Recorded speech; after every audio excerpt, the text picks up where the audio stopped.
Priscilla didn't cry the way people expected her to. No headline-friendly collapse, no scene for strangers to replay.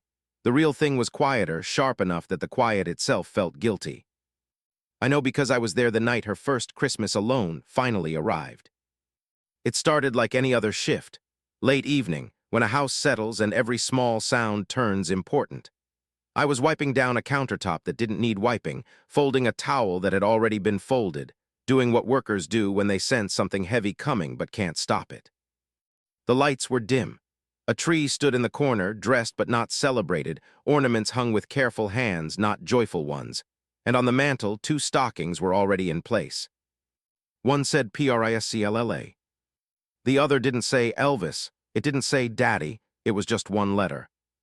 My fingers paused in midair like my body understood what my mind refused to admit. Hanging that stocking wasn't tradition. It was a confession, the kind you make when you're alone and you finally stop performing strength. I tried to keep my eyes on my work. That was my job, be invisible, be useful, leave no trace. But the air in that living room changed, like it was holding its breath. Then I heard her voice. Not loud, not sobbing, just talking. Soft words, careful words, the way you speak around a sleeping child, or around something fragile that might shatter if you name it too hard. I can't keep doing this, she said.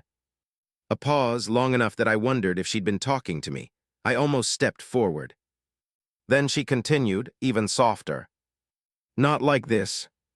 I stood perfectly still, because there was no one else in the room. And then I saw it, the small box in her hands. Plain, worn, not glamorous. The kind of box you hide at the back of a drawer because it holds something you don't want the light to touch. She opened it like she was bracing for pain. For 1 second, the tree lights caught whatever was inside, and I saw her swallow hard, the way someone does when a memory punches them in the throat. She didn't look angry. She looked caught. Like she'd been caught by the part of herself she'd spent months trying to keep polite. That's when I understood the real question of that Christmas. It wasn't, will he come back? It was, will she keep leaving without ever truly leaving? I backed away quietly. I told myself it wasn't my place. But once you witness a private moment like that, it follows you. It taps you on the shoulder in the dark and asks you what you think you saw.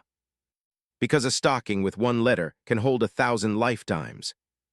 And that box held the reason she couldn't sleep. The next morning, I was summoned. Not with drama. Just a call from a supervisor who spoke the way people speak when they're trying to protect a reputation. You're needed today, she said. Discreetly, it's the holidays. No names, no details, but I knew what it meant. I had worked at Graceland long enough to recognize the language of secrecy. I'd learned the rules you never write down. Don't stare, don't ask, don't repeat. But this assignment was different. This was Graceland. This was outside the gates, outside the fortress, outside the place where the walls were thick enough to keep the world out. It was a smaller home, quieter, and somehow that made everything feel louder. In Graceland, sadness could hide in the size of the rooms. Here, there was nowhere for it to go. Outside, the world felt closer. At Graceland, gates and guards gave you the illusion that life could be contained. Here, a passing car sounded like attention. A neighbor's footsteps on a sidewalk sounded like judgment. More than once, I noticed curtains adjusted by an inch, not for sunlight, so no one could see in. And when the phone rang, it wasn't only the ring she feared. It was the possibility that a single sentence might leak out and become tomorrow's story, stripped of context and mercy. Privacy was suddenly something she had to earn every minute again. When I arrived, Priscilla greeted me herself. She looked polished, hair done, makeup perfect, a smile that belonged on a Christmas card, and yet there was a tightness around her eyes that no powder could soften. "Thank you for coming," she said, voice pleasant, professional, like I was there to help with decorations, not to help her hold herself together. She led me through the house with a list in her hand, not a messy list, a neat list, controlled. The kind of list you make when you're trying to convince yourself that if you organize the small things, the large things won't crush you. "Tree needs lights checked," she said. "Kitchen set for tomorrow, wrapping paper. If you see any mess, just handle it." Handle it? Because she couldn't afford evidence. Not of a breakdown, not of a soft moment, not of the truth. She moved quickly, almost too quickly. Every time her phone buzzed, her hand twitched toward it and then stopped, like she was training herself not to reach. I watched her glance at the screen, not to read, but to see if it was his name. And each time it wasn't, her smile tightened a little more. I busied myself with chores, but I couldn't shake the contrast in my mind. At Graceland, Christmas had noise, paper tearing, quick footsteps, laughter that rose and died in strange places. Elvis could turn a holiday into a storm of generosity, like giving was easier than explaining. Yet even there, I'd felt the restlessness in the halls. Some nights the house pulsed. Other nights it went quiet, like everyone was tiptoeing around an invisible mood. Here in this smaller place, there was only the quiet. Around noon, she asked me to run an errand. Ribbon, tape, a candle she liked. Normal things. Then she hesitated. And a small bag of peanut butter cups, she added like it didn't matter. It was the way she said it that made my throat go tight. Automatic, old habit, a word that slipped out before she remembered she wasn't supposed to say it anymore. When I came back, the house smelled faintly of pine and perfume. Priscilla was in the living room adjusting ornaments. She held one ornament in her hand longer than the rest. Simple, not expensive, and yet she didn't hang it. She just kept it, like it belonged in her palm more than it belonged on the tree. When she noticed me watching, her fingers curled around it without thinking. "Put the groceries in the kitchen," she said. I did. I didn't ask about the ornament. I didn't ask about the stockings. I didn't ask why a woman with access to anything in the world looked like she was holding herself together with willpower and manners. That afternoon, a child's drawing sat on the counter, half hidden under papers. Bright crayon lines, a little figure, a big house, a star, and a man with dark hair standing slightly to the side. Lisa Marie was the sun in that picture, and everyone else was learning to orbit without burning. Priscilla talked about schedules in the careful way parents do when they don't want their pain to spill onto the child. Pickup times, holiday hours. We'll do presents in the morning, as if the day could be controlled by arranging it in sentences. But in the space between her words, there was another sentence she never said. Please don't let her feel the crack in the world. Near dusk, the doorbell rang. Priscilla froze for half a second, barely visible, but I saw it. A pause, a breath held. Then she smoothed her expression and walked to the door. A courier stood there with a single envelope. Not a gift bag, not flowers, just an envelope, thick, official, sealed like it contained a punishment. He asked for a signature. She signed without looking at the name printed at the top. That's how practiced she was at pretending things didn't hit her. She carried it to the kitchen table and set it down like it was radioactive. For a moment, she just stared at it. Then she opened it. No tears fell, no gasp, only a gradual tightening in her shoulders like something heavy had latched onto her spine. She read it once, then again. Her lips parted as if she might speak, but the words didn't come out. Not yet. I pretended to be busy. I wiped an already clean counter. I rearranged napkins. The air felt too delicate for sound. Finally, she folded the paper neatly, too neatly, and slid it back into the envelope with the kind of care people reserve for things that can destroy them. Could you, she started and stopped. She looked at me then, really looked, not past me. If I hang the stockings, she said, voice low like she was afraid the walls would repeat it. Does that make it worse, or does that make it real? That question wasn't about decorations. It was about guilt. It was about love. It was about whether the past still had the right to sit at her table. And the way she asked it, controlled, desperate, made one thing painfully clear. This Christmas wasn't going to be about joy. It was going to be about what she couldn't stop remembering and what she feared she might still want. Priscilla didn't wait for me to answer her question about the stockings. She asked it, let it hang in the air like smoke, and then she turned back to the tree as if she could rearrange a few ornaments and rearrange her life at the same time. But after that moment, everything changed. Not on the surface. On the surface, she stayed composed. She still spoke politely. She still moved like a woman who knew cameras existed even when none were present. Yet the house itself began to feel like it was listening. That night, I noticed the first sign that she wasn't going to sleep. It wasn't the lights. It wasn't the television left low. It was the way she walked, slow and careful, like every step took her across a memory she didn't want to step on. Before sunrise, I heard movement again. Quiet, controlled movement. The sound of a drawer sliding open and shutting again. The soft click of something small being set down. When I came into the kitchen that morning, the coffee was already made. Priscilla stood near the counter, dressed as if the day had already happened once and she was trying to do it better the second time. Her eyes flicked toward the window, then away. She wasn't watching the weather. She was watching the outside world, as if it might come closer. On the table was a half-written list. It looked ordinary at first glance: milk, bread, fruit, wrapping paper. Then I saw the last line, written smaller than the rest, like the handwriting itself wanted to hide. Star. Just that, no explanation, no brand, no measurements. Her hand moved over it like she might erase it, but she didn't. She simply folded the paper and slid it under a magazine, hiding it like a secret she didn't know how to confess. Lisa will be here tomorrow morning, she said, as if announcing a schedule was safer than talking about feelings. I want it to be light. Light, the word sounded fragile. I nodded, I kept my face calm, but inside something tightened because I knew what light meant in that house. It meant no mistakes, no tears, no visible cracks. Yet her phone sat on the counter like a small animal she didn't trust. Every few minutes it buzzed, and every time her body responded before her mind did. A quick twitch of her fingers, a sudden stillness in her shoulders.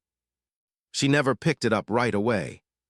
She'd glance at it first, like she had to brace herself for the name that might appear. And when it wasn't his name, she'd breathe out slowly, almost angrily, like relief could still feel like disappointment. Late morning, she asked me to go shopping again. This time she kept her instructions even shorter, almost rushed. Ribbon, tape, batteries, and she paused and looked down at her hands. A small ornament, something simple. Then, without thinking, she added, something that looks like it belongs. The word slipped out, and a strange expression passed over her face, like she realized too late what she'd said. Belongs? In her voice, it sounded like a question. When I returned, I found her in the living room. She was holding that same ornament again, the one she'd refused to hang the day before. She had it in her palm like it was a stone she was afraid to drop. I placed the bags down carefully. Did you find everything? She asked, too quickly, then looked away as soon as I said yes.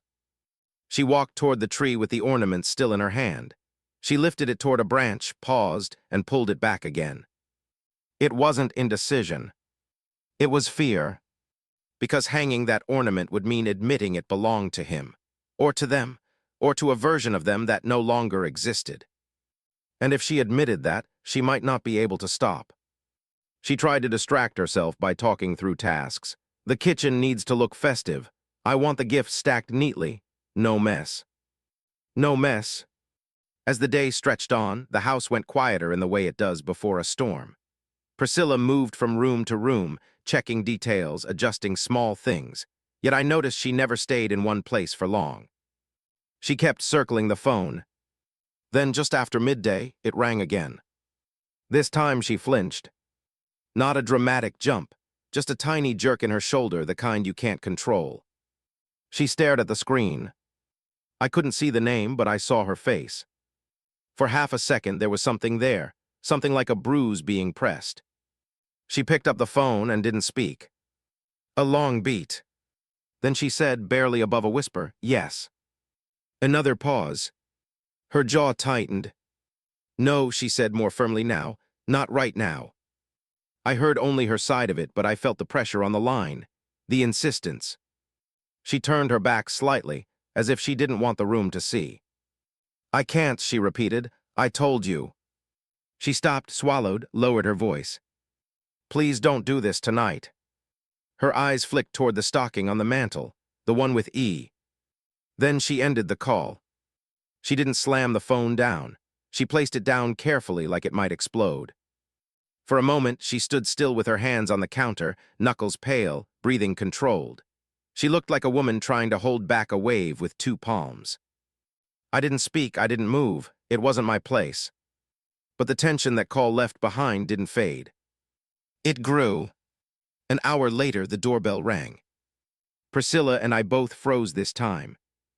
She looked at me, then looked away, forcing calm into her expression like she'd done it 1,000 times.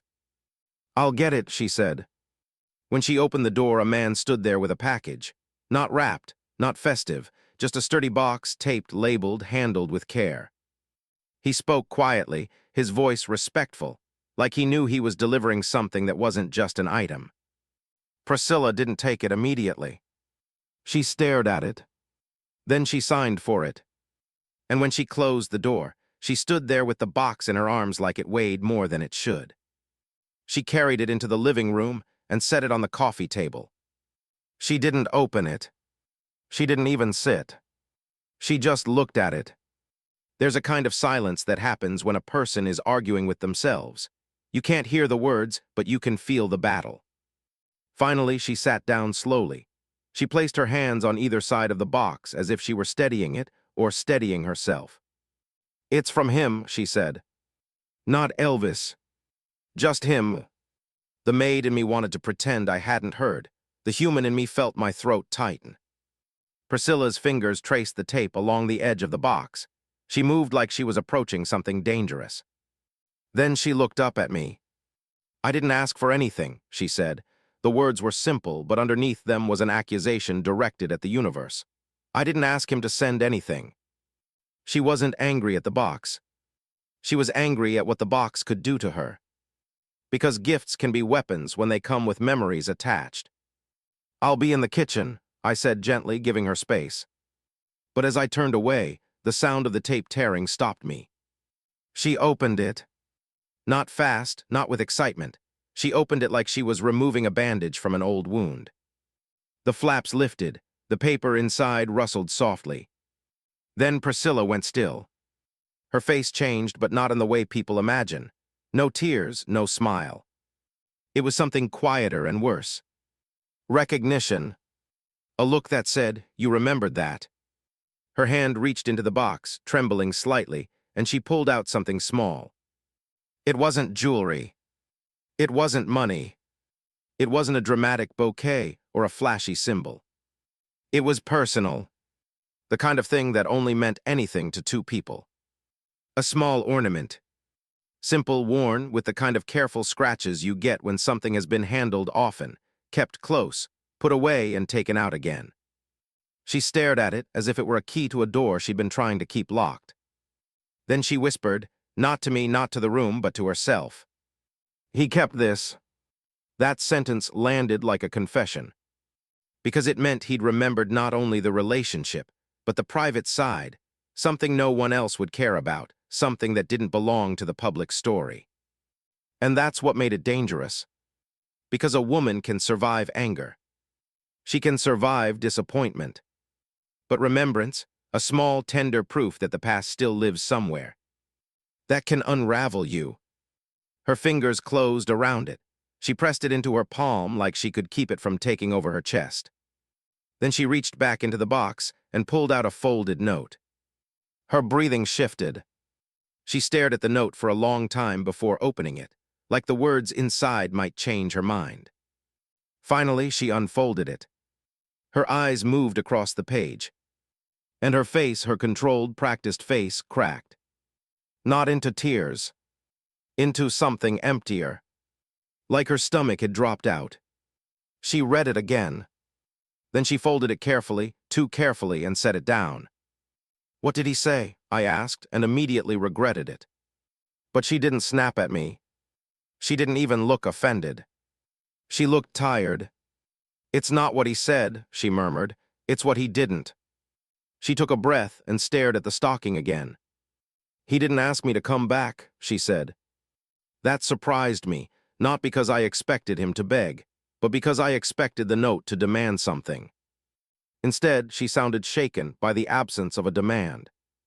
She swallowed. "He just sent it." She picked the ornament up again and turned it slowly in her fingers. "He knew," she whispered almost to herself. "He knew this mattered to me." That was the moment I understood something complicated. This wasn't a gift to win her back. This was a gift to prove he still had a place in her memory. Like he couldn't bear the idea that she'd decorate a tree without him somewhere in it. Priscilla's eyes glistened, but she blinked it away hard.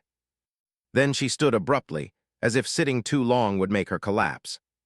She walked to the window and stared out into the fatting day. "I can't let him do this," she said, voice steady now, like she was building walls again. "Not like this." In the next breath, her voice softened. "And yet," she whispered, barely audible, "it's the first thing that felt real in months." She turned back toward the tree, toward the mantel, toward that empty space beside her stocking, no, beside his letter. The air felt tight with everything unsaid. Then the phone rang again. This time she didn't flinch. She stared at it with a stillness that frightened me more than fear. She picked it up, and before the person on the other end could speak, she said, "Please." One word, a plea disguised as control. Then she listened. Her face didn't change, her eyes did. They softened, then hardened, then softened again. The war inside her returned. She turned away from me, lowering her voice, and said something I'll never forget. Not because it was loud, but because it sounded like the truth slipping out through a crack in the door. "If you come here like this, it will feel like a goodbye." She held the phone to her ear, waiting. And in that waiting, in that suspended moment, the entire house seemed to hold its breath.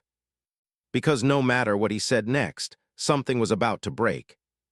Either the distance between them, or the hope that distance could ever be enough. Priscilla kept the phone to her ear, and for a few seconds she didn't breathe like a person. She breathed like someone counting steps across thin ice. I couldn't hear his words. I didn't need to. I saw them in the way her eyes shifted, in the way her mouth tightened as if she were swallowing something too big. Then she closed her eyes. "No," she said quietly, "not tonight." A pause. Her voice softened, dangerously soft. "Please don't turn this into that." Whatever he said next made her shoulders lift, the smallest flinch of a memory landing. She opened her eyes and looked at the stocking with the single letter. "If you come here like this," she repeated, slower now, "it will feel like a goodbye." Another pause, longer. Her jaw trembled once, betrayed her, and then locked again. Finally, she said, "I can't fix you." The words came out calm, almost gentle, but the room around them went colder. She ended the call and set the phone down as if it might crack the table. For a moment she stood there, hands braced, staring at nothing. I waited for tears. What came was worse, control so tight it hurt. She let out one dry, exhausted laugh. "He thinks," she murmured, "that if he shows up with the right thing, it undoes everything." She wasn't talking about a box anymore. She was talking about the spell he could still cast with a single gesture. Then she turned toward me, and for the first time her face looked unguarded. "I'm sorry," she said. "You shouldn't be hearing this." "It's okay," I replied, because that's what people say when the truth spills. But her eyes stayed on mine, as if she needed a witness to keep herself honest. "He sounded lonely," I said carefully, choosing the safest word. Priscilla's expression tightened. "Lonely," she repeated, and in that one word was the whole trap. A man could fill arenas and still panic at silence. She walked to the coffee table where the box had been opened, where that small ornament sat like a pulse you can't ignore. She picked it up, then put it down again. "I don't want him to be lonely," she said.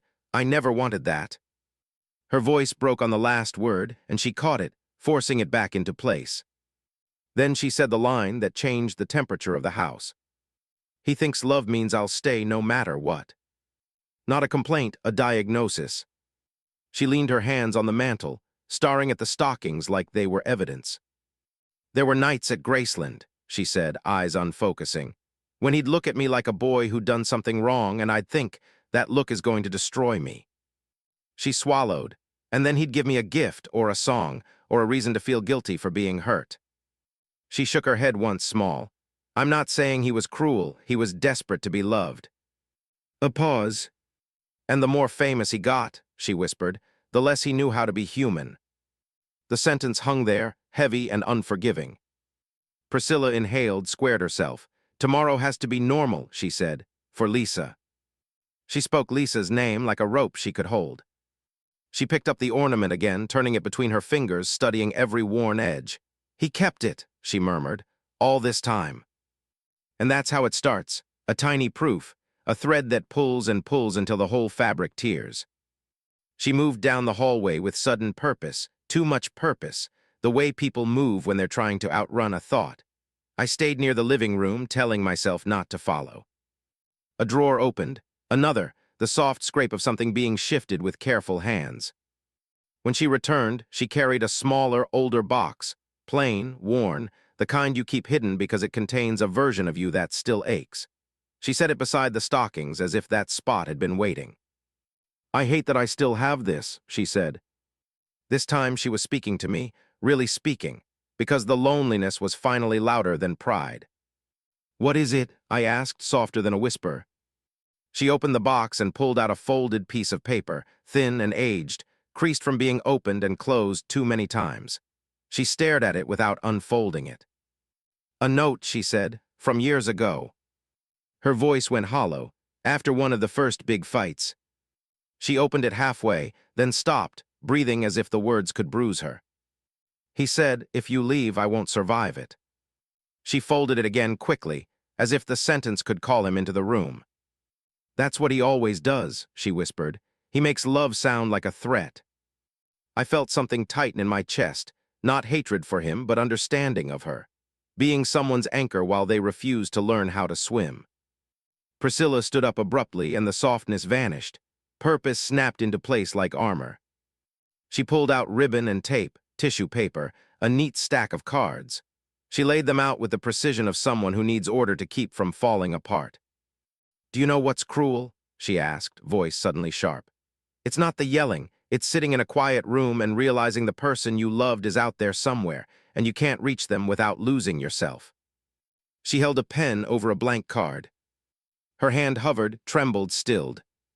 Then she walked to the mantel and touched her own stocking, then the one marked E, like she had to confirm both existed. And then she did the first thing that shocked me, not because it was dramatic, but because it was deliberate.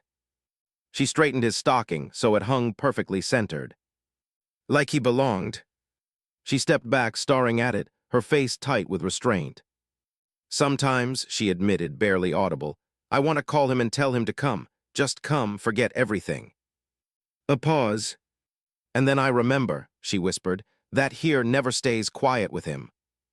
Her eyes glistened. She blinked hard, angry at herself for feeling anything at all. She returned to the table and finally wrote on the card. I didn't read it, I didn't look, but I saw the way her shoulders shifted, how she paused mid-thought, how she pressed the pen into paper like she needed the ink to hurt her back. When she finished, she held the card in both hands like it was warm, like it was alive. Then she did something harder than writing it. She slipped the card into the old box and closed the lid. Not to hide it from me, to hide it from herself. The phone buzzed again, just a vibration like a warning.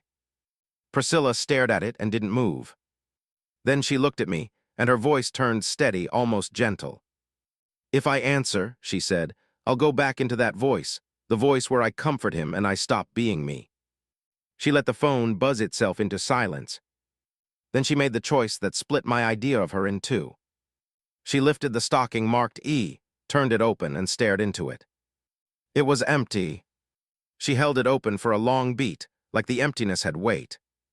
Then she let it fall back into place. Empty on purpose. Because if she filled it, even with candy, it would turn into an invitation. And invitations, with Elvis, had a way of rewriting promises tonight again. No shouting, no speech, just a boundary you could hang on a nail. She leaned her forehead against the mantel for 1 second too honest. "I'm not punishing him," she whispered. "I'm saving my daughter." The sentence came out with quiet ferocity, like she'd been practicing it in her head for months. She straightened up and wiped her face with the back of her hand, erasing evidence, rebuilding the mask. There was no dramatic arrival that night, no doorbell, no scene. But later, another message came, delivered the way people deliver pain when they're afraid of being refused. Priscilla read it once, her mouth tightened. "What is it?" I asked, unable to stop myself. "It's him," she said, "again." She swallowed. "He says he understands." A dry laugh escaped her. "No, he doesn't." She looked down at the last line. then spoke it aloud with an exhaustion that sounded older than her years. "He says he'll always love me." She folded the message slowly. "That's the problem," she whispered. "He thinks love is the same as change." She walked to the tree and stood there a long time, staring at the branches like they were a decision. Finally, she lifted the ornament he'd sent and hung it. Not high, not center stage. Near the back, half hidden. A compromise carved out of pain. Yes, you mattered, but you don't get to own the whole room. She stepped back, and her face softened into something that looked like grief and relief holding hands. Then she lowered herself to the floor beside the tree, carefully, like her body needed the ground. She didn't sob, she didn't wail. She stared at the lights as if they were tiny stars that couldn't answer her. And then she said the line that will stay with me forever. "I miss him," she whispered. A pause so long it felt like a prayer. "And I don't miss what he became." The lights on the tree kept blinking long after Priscilla stopped looking at them. After a long, silent minute beside the mantel, she rose from the floor with the careful control of someone lifting a weight nobody else can see. No speech, no good night, just the soft sound of her steps moving down the hall, taking her truth with her. I straightened the living room out of habit, wrapping scraps, ribbon ends, a chair nudged back into place, as if tidying could undo what had shifted in the air. Before I left, I glanced once more at the stockings. Priscilla. One full of expectation, one full of absence, and near the back of the tree, half hidden, the ornament he'd sent, hung like a secret she agreed to acknowledge, but not a secret she agreed to live inside. Christmas morning arrived too bright, the kind of brightness that feels almost rude. When I returned, Priscilla was already up. She'd rebuilt herself overnight, hair perfect, voice steady, a clean sweater, a polite smile. If you didn't know the difference, you'd think she'd slept deeply and carried nothing. But you can't watch someone whisper to an empty room and then believe a smile is the whole story. "Good morning," she said, and the word sounded practiced. The kitchen smelled sweet and ordinary, her attempt to make the day feel safe for a child. And then the door opened, and the house changed in an instant. Lisa Marie came in with the bright energy only kids have, coat half off, cheeks pink, eyes scanning the tree, and the presence like the world had been made just for her. Priscilla's face softened, real softness, not the kind meant for strangers. "Hi, baby," she said, and for the first time in days her voice sounded like home. Lisa Marie did what children do. She counted, she noticed. Her gaze landed on the mantel. She pointed at the stocking with the single letter, "That's for Daddy." Priscilla paused for half a beat, one breath. Then she smiled, gentle and controlled. "It's for someone we love," she said. Lisa Marie accepted it and moved on, hands reaching for gifts, laughter filling the room. For a while the illusion almost worked, paper tearing, small squeals, a few bright exclamations. Priscilla stayed close, guiding her, praising her, letting the morning belong to Lisa even if her own heart didn't. But every so often, Lisa Marie glanced back at the stocking, and every time she did, Priscilla's eyes followed. At one point, Lisa tugged at Priscilla's sleeve and asked, very matter of fact, "Is Daddy coming later?" Priscilla's smile faltered for the smallest moment, then returned, smooth as glass. "I don't know," she said softly, "but we're going to have a good day either way." A little later, when Lisa ran off to play, the room quieted again. Priscilla stood by the tree with a mug in her hands, staring at the ornament he'd sent, still tucked near the back. Her fingers lifted, hesitated, then touched it lightly, as if testing a bruise. "He knew," she murmured, not looking at me. I stayed silent. "He knew which one," she added, as if the world couldn't be both cruel and exact. She drew in a slow breath, then turned the mug slowly between her palms like she needed the warmth. "I keep thinking," she said, "if I do the right thing, it will turn the story into something painless." A pause. "But the right thing for me," she whispered, "isn't always the right thing for him." That was the first time I heard her say it in plain language, not as a complaint, as a boundary she was finally allowing herself to name.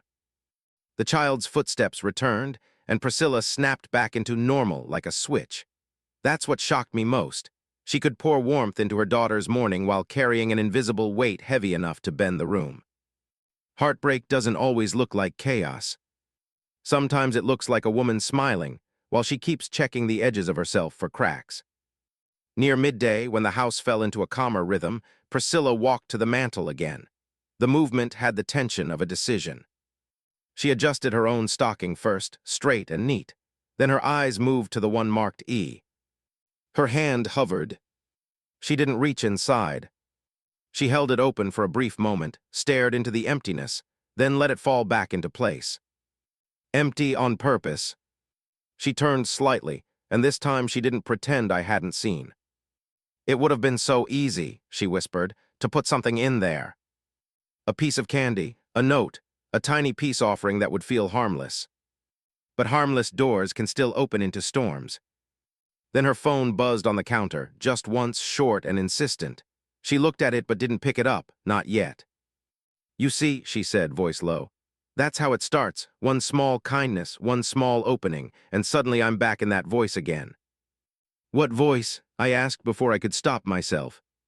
She swallowed. "The voice where I'm calming him," she said. "The voice where I forget what it costs." She stared at the phone until the screen went dark again.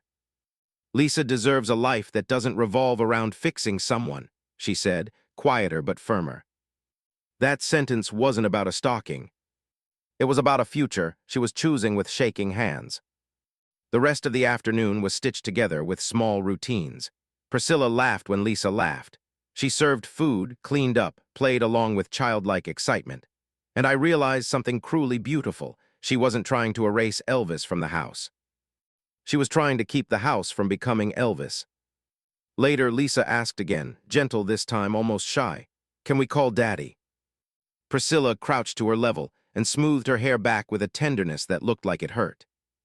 "Not right now," she said, "maybe later." And when Lisa ran away again, Priscilla stayed crouched for one extra second, eyes staring at the floor like she was bracing for a wave. That's when I understood the hidden war of that day.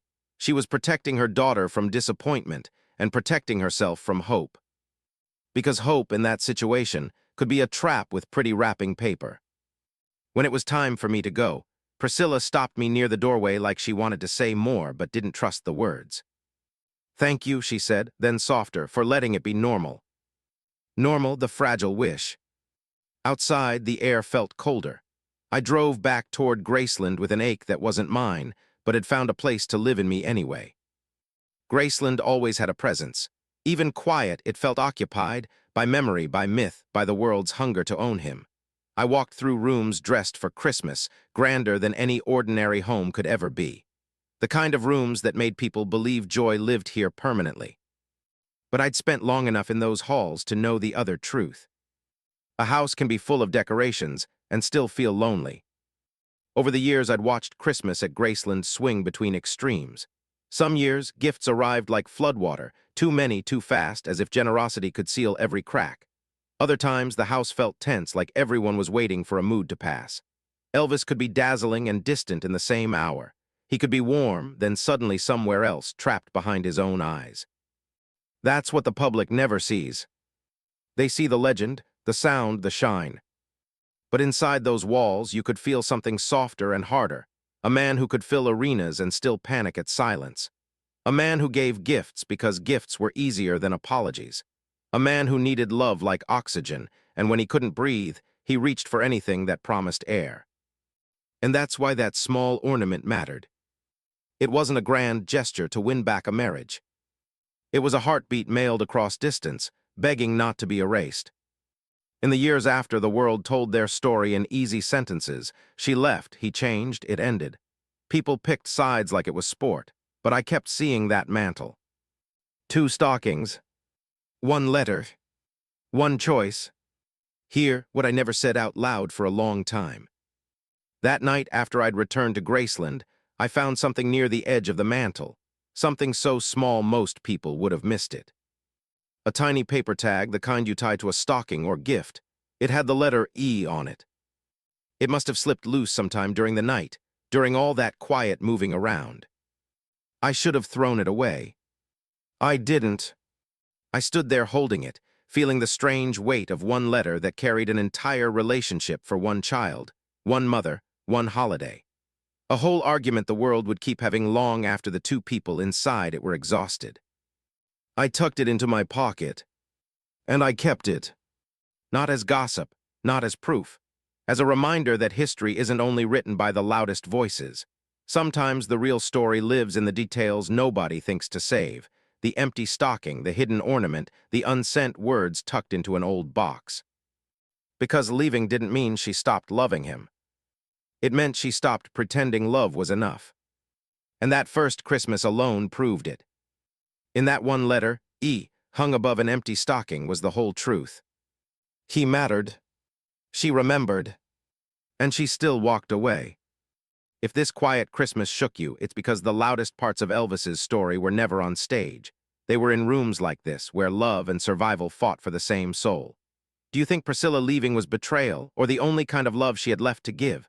Tell me your take in the comments. Like, subscribe, and join us for more Graceland stories, because the truth is always hiding in the details people skip, and nobody admits it.